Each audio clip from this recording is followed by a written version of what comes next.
Même en décor réel, j'ai un fond bleu derrière moi. Salut à tous, ici Reg et aujourd'hui on va parler voyage, non pas sur un pays en particulier comme je l'avais fait sur ma vidéo sur la Roumanie, mais de manière générale comment économiser de l'argent quand vous partez en voyage. Je vous ai demandé sur Instagram et sur Twitter de me donner vos astuces, j'en ai ajouté quelques-unes dans cette vidéo là, mais de manière générale on va parler de comment économiser pas mal d'argent et se faire plaisir en voyageant. Première astuce qui est peut-être un peu bête et assez simple, mais essayez de voyager pas très loin de chez vous. Alors ça peut paraître stupide évidemment, mais des fois un voyage c'est pas censé durer des semaines et des semaines. Cette première astuce c'est vraiment pour passer un week-end à côté de chez vous. Par exemple moi j'habite à Lille, pourquoi pas voyager en Belgique, pourquoi pas voyager un peu au nord de la France, il y a pas mal de trucs à voir et ça va sûrement vous faire économiser parce que des fois vous devez pas passer la nuit là-bas, peut-être c'est un day trip donc une journée dans une ville. Ramenez-vous des sandwichs et passez la journée dans une ville que vous n'avez jamais explorée à côté de chez vous, c'est toujours sympathique. Et si vous voulez passer un week-end à côté de chez vous à 300 km, 200 km, 500, ça reste un voyage. 3-4 jours ça peut être très sympa et c'est toujours mieux que prendre un vol, prendre un train qui dure 10 heures, 16 heures de bus et en vrai ça vous fait économiser un peu d'argent. Maintenant pour faire des voyages un peu plus lointains et pour s'organiser un peu plus, essayez avec la deuxième astuce de réserver à l'avance. Si vous voulez prendre un vol d'avion, essayez aussi de prendre des jours comme un mardi, un mercredi où les budgets low cost, surtout en Europe, sont les moins importants. Essayez de vous prendre à l'avance si vous voulez partir loin, en Amérique, en Asie. Essayez de planifier votre séjour un peu plus tôt et essayez aussi de prendre des moyens de transport qui sont convenables niveau budgétaire. Des fois, un avion sera moins cher qu'un bus de 22 heures. Par contre, des fois, un bus de 9 heures à 15 heures à 20 heures sera beaucoup moins cher qu'un vol d'avion. Donc c'est aussi en fonction de votre confort, de ce que vous aimez, si vous pouvez supporter des bus de 16 heures. Essayez de prendre des bus de nuit aussi, si c'est possible, comme ça vous dormez une partie du trajet. Même si dormir en bus, je l'ai fait pas mal de fois, c'est pas facile, ça reste des fois plus rentable de faire des trajets en bus. Et pareil pour les trains, il faut se renseigner de votre ville de départ, est-ce que c'est pas plus cher ou moins cher de prendre un train, mais toujours faites-le en avance. Plus vous le faites tôt, mieux ça sera niveau budget. Récemment, je l'ai vécu avec mon retour de Croatie parce que je devais partir avant que la Croatie soit en zone rouge pour la France. Je peux vous dire que mon vol retour a fait mal. Vraiment mal. Et de manière générale, évitez les périodes touristiques. Ça peut paraître un peu con parce qu'on prend tous des vacances au mois d'août, au mois de juillet, au mois de juin, au mois de septembre. Mais si vous allez en vacances en octobre, il fera quand même beau. Il fera pas très chaud certes, mais les feuilles sont encore là sur les arbres. Et elles seront peut-être même plus belles parce qu'elles seront orange et l'automne va arriver. Essayez de partir en mai si vous le pouvez. Même en avril, il commence à faire beau dans certains pays. Évitez les périodes touristiques, ça peut vous faire gagner beaucoup d'argent parce que déjà les prix des hôtels, tout ça, ce sera moins cher. Mais même les activités, par exemple en Croatie, là où j'étais cet été, la majorité des choses, des activités, des musées, des parcs naturels étaient beaucoup plus chers en été, en période touristique. Donc si vous partez un mois plus tard ou vous partez un mois plus tôt avant juin, on va dire, ou même mai, vous allez avoir du beau temps et un temps totalement convenable et vous allez éviter de perdre plein d'argent sur des choses assez stupides. Parce qu'évidemment, quand il y a plus de touristes, il y a une vraie inflation des prix d'à peu près tout. Troisième conseil, prenez un pays moins touristique. Aussi, ça peut paraître un peu con parce qu'on veut tous aller faire des trucs incroyables, l'Italie, l'Espagne, les États-Unis, la Thaïlande, j'en sais rien, mais essayez d'aller, je sais pas, en Ukraine, en Lituanie, en Croatie. Bon, la Croatie, ça devient incroyable aussi, et ça reste un peu cher, mais c'est vrai qu'il y a plein de destinations auxquelles on ne pense pas vraiment et où vous allez passer de super vacances. Moi, je suis allé à Kiev en hiver, j'ai adoré. L'année dernière, je me suis fait les pays baltes avec un peu la Finlande, j'ai adoré aussi. Chaque pays a quelque chose à offrir, chaque pays va vous faire plaisir. Bien sûr qu'il y aura plus de choses incroyables en Italie qu'au Kosovo. Bien sûr, évidemment, mais un voyage au Kosovo, ça peut être intéressant aussi. Allez au Monténégro, allez en Albanie, peut-être pas pour 3 semaines, mais allez-y pour 5 jours. Vous pouvez aller à la plage, vous pouvez aller faire des montagnes en Bosnie. Bon, actuellement, l'accès à ces pays-là n'est pas possible à cause du Covid. Allez en Slovaquie, c'est magnifique la Slovaquie. Allez en Slovénie, c'est magnifique aussi. Allez en Pologne, allez en Bulgarie, allez en Roumanie. Évidemment, quand la situation avec le Covid sera plus calme, mais allez dans des pays moins touristiques et des pays où vous avez plus d'argent. Parce que si vous allez en Pologne, vous allez manger comme des rois. Vous allez rien payer, vous faire plaisir. Allez même en Asie. Alors j'ai pas visité l'Asie pour l'instant, mais il y a plein de gens qui vous disent que aller dans ces pays-là, c'est cher parce qu'il y a le billet d'avion qui est cher, mais après tout le reste n'est pas cher du tout. Alors essayez d'être malin et quand vous n'avez pas d'argent, prenez des destinations qui coûtent moins cher. Alors quand vous allez avoir plus d'argent, allez en Espagne, en Italie, aux États-Unis, ce que vous voulez. Mais là, si vous êtes un peu juste niveau budgétaire, allez dans des pays sympas. Moi je vous jure, la Pologne, vous allez kiffer. Je vous jure, l'Ukraine, vous allez kiffer. Essayez de trouver de la beauté dans des choses un peu moins mainstream, un peu moins grand public. Je dis pas que vous n'allez pas kiffer l'Italie, bien sûr, mais vous allez aussi kiffer d'autres pays. La Slovénie, vous allez kiffer. Il y a moyen de faire de la randonnée, d'aller dans des lacs, d'aller à la plage, Il y a tout à faire. Donc ne sous-estimez vraiment aucun pays, même si ça a l'air d'être des pays pas chers, des pays de l'ex-URSS, il y a toujours des choses à voir et vous allez vraiment être bien accueillis parce que ces pays-là n'ont pas beaucoup de touristes et ils aiment beaucoup les touristes. Bah oui, ça fait de l'argent. Et en général, ils ont une vraie fierté par rapport à leur pays et les locaux vont vous parler de plein de choses et vous allez apprendre plein de choses avec eux, c'est génial. Pour économiser de l'argent, essayez d'avoir une banque en ligne. Pensez à Revolut, N26 ou même ma banque Boursorama qui prend quasiment toutes les monnaies du monde. Alors oui, voyager dans la zone euro, c'est sympa parce que c'est la même monnaie, mais quand vous allez par exemple en Pologne, c'est pas la même monnaie, c'est le zloty. Prenez une banque en ligne où vous pouvez retirer de l'argent, prenez une banque en ligne où vous pouvez payer par carte sans avoir des frais supplémentaires. Moi, j'ai un compte Revolut globalement, mais j'ai aussi un compte N26 d'entreprise. Essayez vraiment de trouver une banque qui va vous permettre de transférer votre argent dans une monnaie étrangère sans aucun problème. Voilà, les deux que j'ai conseillés, c'est N26 Revolut, mais il y en a plein d'autres. Et peut-être même que votre banque à vous le fait déjà. Cinquième conseil, celui que moi je fais d'habitude parce qu'en général je voyage seul, bon pas tout le temps mais même avec des potes on le fait, c'est aller dormir en auberge. Les auberges, c'est le moyen le moins cher de dormir, c'est super sympa d'habitude. Il n'y a aucun problème, jamais de problème en auberge. Vous êtes peut-être 4 à 6, à 16, à 20 à dormir dans une chambre certes, mais c'est agréable. Si vous avez du mal avec ça, croyez-moi que vous allez vite vous habituer. Faites confiance aux gens la majorité du temps, mais faites quand même attention à vos affaires évidemment. C'est de loin le moyen le moins cher de dormir quelque part, c'est en auberge. Et en général, pour pas cher, les auberges sont dans le centre-ville. Donc vous allez payer et moins cher et être en centre-ville. Sinon, prenez des Airbnb bien plus loin du centre-ville. Mais réfléchissez bien aussi parce que des fois, le trajet à faire en transport en commun relève beaucoup les prix. Donc des fois, c'est plus rentable d'avoir un Airbnb au centre et pas payer les transports. Mais si vous ne voulez pas payer, faites du couchsurfing. C'est un peu bizarre au début, vous allez chez des inconnus, vous avez vraiment du mal à ça avec ça. C'est rarement dans le centre-ville, mais c'est souvent des gens très très sympas. Vous allez dormir gratuitement chez eux et c'est des locaux, donc ils vont vous apprendre un peu des choses sur la vie, vous allez vraiment partager des moments et c'est grave cool. Ou alors, si vous avez des amis dans le pays en question, dormez chez vos potes. C'est gratuit aussi. Normalement, si vos amis c'est pas trop des bâtards, c'est gratuit et c'est cool. Ou sinon, si vous n'avez pas envie de faire tout ça, faites du camping, tout simplement. Prenez votre tente, allez faire du camping, ça marche aussi, c'est souvent moins cher parce que les lieux où vous pouvez camper, ou vous allez dans un endroit sauvage où c'est légal et vous campez, ou alors c'est pas légal et vous cachez très bien, ou vous allez dans un truc de camping où vous payez quasiment rien. C'est à vous de décider quel mode de vie et de séjour vous voulez avoir, et sinon si vous allez avec plein de potes, prenez un Airbnb énorme qui sera beaucoup moins cher par personne. La plus grosse dépense quand vous voyagez et de loin, c'est l'alimentation. N'allez pas au restaurant tout le temps, faites à manger, faites à cuisiner. En auberge, ce qui est bien, c'est qu'il y a toujours une cuisine et j'ai toujours cuisiné en auberge. Ça me fait des économies monstres. En voyage, c'est simple, vous achetez des trucs ultra basiques si vous avez la flemme de cuisiner, des pâtes, un peu de légumes, des légumineuses et vous faites vraiment plaisir avec ça. Vous pouvez manger pour 10 € dans la majorité des pays pour 3-4 jours. Un resto, même dans les pays pas chers, ça commence à 8 €. Donc bien sûr, faites-vous plaisir, allez dans des restos, manger local, d'accord. Mais le plus simple, c'est d'aller au supermarché,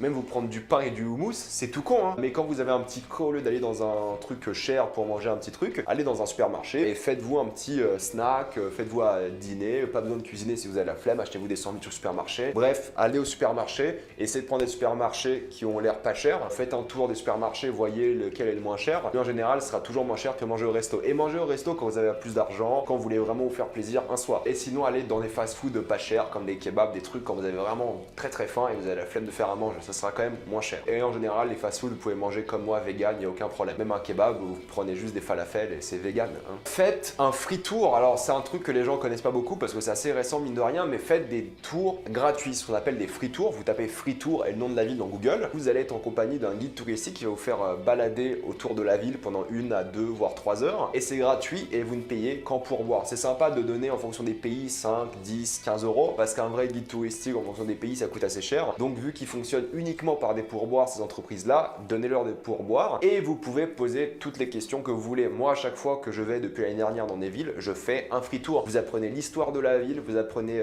plein de choses différentes sur les musées, sur les personnalités connues, sur le pays. Vous donnez la somme que vous voulez et en plus à la fin vous pouvez poser des questions sur les restaurants, sur les musées, sur les activités, sur la randonnée. Quand j'étais en Slovénie cet été, j'ai demandé plein de choses sur la randonnée à la fin à la personne qui faisait le free tour. Elle m'a grave bien répondu, elle m'a donné plein de conseils, j'ai fait plein de trucs super cool grâce à elle. Donc voilà, faites des free tours, renseignez-vous et si vous n'aimez pas les free tours, allez à l'agence tourisme. C'est gratuit, vous pouvez poser des questions, il y a plein de documentation et vous pouvez vous faire plaisir. Vous pouvez vraiment demander des cartes de musée, voir lesquelles sont les moins chères, quelles combinaisons de cartes marcheraient aussi, quels sont les moyens les plus simples et les plus économiques pour se balader dans la ville. Vous pouvez poser toutes vos questions à des agences tourisme. C'est génial. N'ayez pas peur et faites-vous plaisir, c'est leur travail et ils sont là pour ça. Et si vraiment vous n'aimez pas le contact humain, je vous conseille d'aller sur Google. J'éviterai TripAdvisor, moi j'aime pas du tout, en plus l'interface est horrible d'après moi. Allez sur Google et vous tapez le nom de la ville et quoi faire à côté, ou alors le nom de la ville est to do en anglais et vous allez avoir la carte Google Maps et ensuite vous pouvez ajouter sur votre map avec un petit bouton et vous pouvez aller vous balader de musée en musée, de resto en resto sans aucun problème sur Google. Huitième chose, la nature,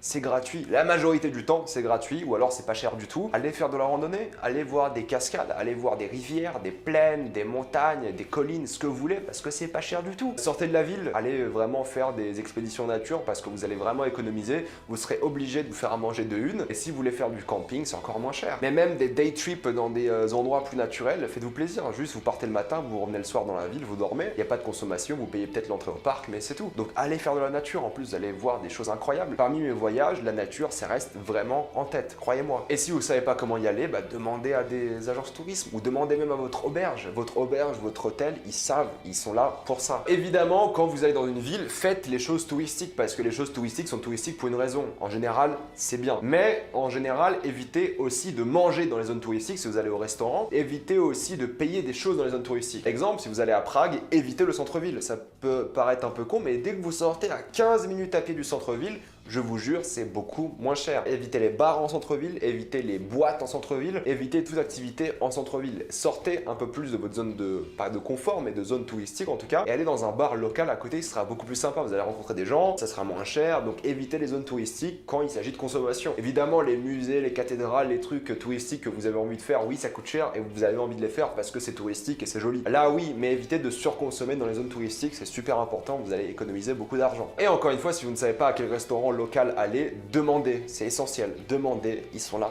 pour ça. Quand vous êtes à un marché local, quand vous êtes à un endroit vraiment où vous pouvez négocier, eh bien négocier. En tant que touriste, ils vont souvent essayer de vous faire payer plus cher. Dites non et n'ayez pas peur de dire non quand quelque chose vous a l'air d'être une arnaque. Quand quelqu'un a l'air d'être là pour votre argent, dites non et passez à autre chose. Mais quand vous pouvez négocier, négociez un petit peu parce qu'ils vont essayer de vous arnaquer ou faire payer les choses plus chères. Soyez malin, soyez voilà avec du cash surtout parce que vous n'allez pas acheter un truc au marché en carte. Soyez là avec du cash et négociez. Donc ça marche toujours un peu et ça peut vraiment vous faire économiser de l'argent. Exemple tout bête, j'étais en Pologne au sud dans les montagnes et il n'y avait plus de bus pour rentrer là où je voulais rentrer. Et il y a un taxi qui nous avait demandé 10 €, mais on trouvait ça beaucoup trop cher parce qu'on était venu pour 2 € et on a négocié jusqu'à 5. Enfin là, faut toujours négocier et se battre pour de l'argent. Celle-ci, c'est beaucoup d'entre vous qui me l'ont dit, avoir une application de cashback. Alors j'ai jamais réellement utilisé, j'ai jamais réellement pensé, mais c'est pas mal. Le cashback, en fait, quand vous faites des achats, il y a plein d'applications, il y a plein de banques aussi qui vont vous donner de l'argent en échange de vos achats. Des fois, c'est 1%, 2%, même moins, et en fonction des produits, ça change. Mais utiliser une application de cashback, bon, je m'y connais pas beaucoup là-dessus, mais renseignez-vous sur le cashback sur internet. Je pense qu'il y a moyen de faire des économies aussi, c'est sûr. Ça peut paraître un peu con, mais ayez une bouteille d'eau avec vous. Le truc, c'est quand vous êtes déshydraté, vous avez faim. Enfin, vous pensez que vous avez faim. Mais si vous buvez régulièrement de l'eau, vous allez avoir moins faim de une, et vous allez économiser sur les bouteilles d'eau, sur les sodas que vous allez acheter. Donc, ayez toujours un sac à dos avec vous. Moi, en été, je balade avec une crème solaire, avec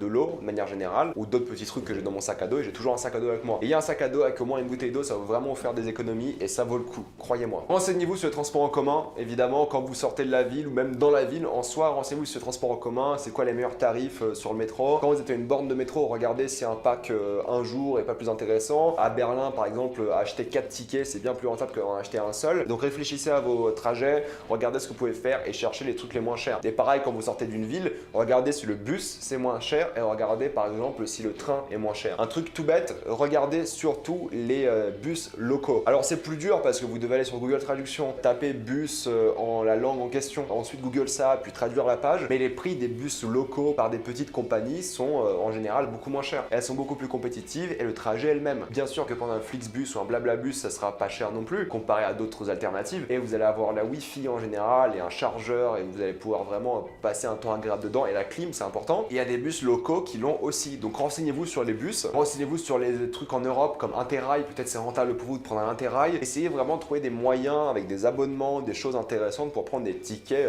mensuels ou vraiment chercher des compagnies locales. C'est pas facile pour le coup, c'est un peu galère des fois, mais vous pouvez le faire, croyez-moi. Juste limite Google, compagnie, je sais pas, slovène de bus, et vous allez trouver des compagnies slovènes et vous allez même des comparateurs de bus, ce que vous voulez, vous allez trouver des choses. Ou tout simplement aller à la gare, voilà, aller à la gare ou à la station de bus et demander à l'accueil, il y a bien quelqu'un qui va vous dire il y a un bus qui va dans telle direction aujourd'hui ou demain pour tel prix et prenez là-bas. Internet c'est cool quand il y a des trucs vraiment bien et c'est bien fourni, Flixbus, Blababus, il y a une vraie compétition, mais je peux vous dire qu'en Slovénie il n'y a pas trop de compétition, il faut aller à l'accueil, il faut demander, il faut poser des questions, voilà, faut y aller, faut pas avoir peur. Et si vous voulez vraiment pas payer, faites du stop. Ouais, le stop ça fonctionne, bien évidemment que ça fonctionne, donc faites du stop, c'est sympa en plus. Il y a beaucoup d'histoires sur les films, les séries, le stop c'est dangereux, bien sûr qu'il y aura toujours une part de danger, mais c'est tellement minime, c'est tellement des extrêmes que ça n'existe quasiment pas. Surtout dans des pays d'Europe ou des endroits vraiment cool, il n'y a pas de problème, il n'y a vraiment pas de problème de manière générale, donc faites du stop, c'est gratuit, les gens vous prennent. Vous serez surpris à quel point les gens vont être d'accord pour vous prendre en voiture avec eux si vous allez dans la direction. Prenez un petit panneau, dites la ville dans laquelle vous voulez aller et trimballez-vous à côté de l'autoroute ou de la route avec le panneau derrière vous comme ça, et si quelqu'un vous klaxonne, vous montez. Ça se passe bien, voilà, c'est vraiment sympa et c'est gratuit. En plus vous pouvez parler avec la personne, vous la remercier, tout ça, c'est cool. Si vous pouvez lui donner un truc en échange, je sais pas, un petit snack, des chocolats, un truc que vous avez dans votre sac, j'en sais rien, c'est toujours sympa, mais de manière générale ils s'attendent à rien. Voilà, ils vous prennent en voiture, c'est en échange de rien. C'est pas très poli de manière générale de donner un pourboire, je trouve, ça dépend des pays peut-être et des cultures. C'est pas des taxis, s'ils font ça c'est pour leur bonté, ils ont pas forcément envie d'être payés. Donc un petit truc comme du chocolat ou un truc comme ça c'est bien plus sympa. Un truc où vous pouvez économiser de l'argent sur les bus, sur les transports en commun, sur à peu près tout, c'est réveillez-vous tôt. Les tickets les moins chers pour les avions, pour les bus, pour les trains, c'est tôt ou très tard. Prenez des trains de nuit aussi, par exemple, ça va vous faire économiser une nuit à l'hôtel. Moi j'avais fait ça en Ukraine, j'avais fait Lviv, Kiev en train de nuit, c'était 9 h il me semble. C'est sympa, tu rencontres des gens, j'ai rencontré des Ukrainiens qui avaient beaucoup d'alcool sur eux, c'était marrant. Il y a toujours des moyens de rencontrer des gens, de prendre des trucs, voilà, ou la nuit ou tôt le matin. Tôt le matin c'est moins cher, mais il faut se réveiller, je sais que c'est chiant surtout en vacances, mais ça fait économiser de l'argent. Mais vous allez voir que vous vous réveillez tôt le matin, il y aura moins de queue partout. Allez à l'ouverture des musées, voilà, c'est toujours très cool. Prenez les bus le matin pour aller au parc naturel ou ce que vous voulez. Donc réveillez-vous tôt le matin, ça va vraiment changer votre vie quand vous voyagez. C'est dur, c'est chiant et je vous dis pas de le faire tous les jours du voyage, mais des fois quand vous savez qu'il y a un truc un peu plus touristique, faites-le tôt, c'est mieux. Et quand je dis tôt, ça dépend à quelle heure ouvrent les parcs ou à quelle heure arrivent les musées ou les trains. 7 h, 8 h, des fois même 6 h, c'est un peu dur, hein, mais croyez-moi, ça vaut le coup. Renseignez-vous sur les réseaux sociaux, si vous allez à un restaurant, vous pouvez peut-être réserver en ligne, ça va vous faire économiser du temps et de l'argent des fois. Si vous allez en boîte ou si vous allez dans des musées ou des parcs naturels ou peu importe, ils ont des fois des tickets sur les réseaux sociaux, Facebook, Instagram, ils ont des codes promo, ils ont des trucs. Donc avant de payer ou avant d'y aller, renseignez-vous quand même un petit peu, vous allez peut-être économiser un peu d'argent et ça peut toujours être sympa. Celle-ci est différente et pratique si vous avez vraiment pas d'argent et vous voulez vraiment vivre quelque chose de différent, c'est de travailler sur place. Il y a plein d'applications, plein de sites comme Workaway, Woofing ou des trucs comme ça, vous pouvez vraiment travailler sur place pendant 2 jours, 1 jour, 1 semaine, 1 mois, 3 mois. À partir de 3 mois, il vous faut un visa, mais bon, ça dépend des pays bien évidemment. Vous pouvez partir, travailler, il y a même des partenariats avec l'Union Européenne, vous faites des petits stages à l'étranger, du volontariat, vous êtes logé, vous êtes un peu payé pour l'Union Européenne en tout cas, et vous pouvez vivre dans une ville pendant plusieurs mois, plusieurs semaines. Si vous avez vraiment du temps, vous avez vraiment quelque chose de creux dans votre vie à ce moment même, partez avec l'Union Européenne, partez en voyage, partez en Australie, bosser dans des champs pendant des mois. C'est dur évidemment, c'est compliqué, mais au moins ça vous fait voyager, ça vous fait vivre comme un local. Vous travaillez en échange, c'est pas un travail qui est horrible non plus, hein. C'est un travail physique sûrement ou un travail très banal, un peu chiant, mais au moins vous faites un travail chiant en Australie et pas chez vous, dans votre ville ou village. Ça qui est intéressant aussi, c'est de travailler en échange d'un logement et de la vie là-bas. Des fois, vous pouvez même vivre chez des gens, dormir chez eux et travailler avec eux. Et c'est grave cool. Enfin, moi, je l'ai jamais fait pour le coup, mais je connais plein de gens qui l'ont fait, ils ont adoré. Ça fait partie de leurs meilleures expériences de vie de loin. Donc faites-le. Si vous avez vraiment pas d'argent, ça peut être vraiment une expérience incroyable pour vous. Voilà, c'est globalement les astuces que j'avais par rapport à ça. Il y en a quelques-unes. Je vais sûrement rajouter dans les commentaires si j'en trouve. Mais dites-moi aussi dans les commentaires quelles sont vos meilleures astuces voyage pour voyager pas cher. Je ferai une vidéo bientôt sur les avantages de voyager seul. Mais voilà, si vous avez d'autres questions sur comment économiser de l'argent, mettez-moi ça dans les commentaires, je vais y répondre. Je vais rajouter dans le commentaire épinglé des choses que vous allez rajouter, comme ça tout le monde aura un petit truc bien complet. Et comme d'habitude, mettez-moi dans les commentaires plus de choses à ce sujet-là, si vous avez aimé la vidéo, voilà, comme d'hab quoi. Pensez à vous abonner à la chaîne pour plus de vidéos, mettez un j'aime et partagez cette vidéo, ça aide beaucoup la chaîne. Si vous aimez la chaîne, pensez à la soutenir grâce au lien Utip où vous pouvez faire un petit don, ça me fait un peu d'argent. Suivez-moi sur Instagram pour des critiques exclusives, suivez-moi sur Twitter pour toutes les news et salut à tous.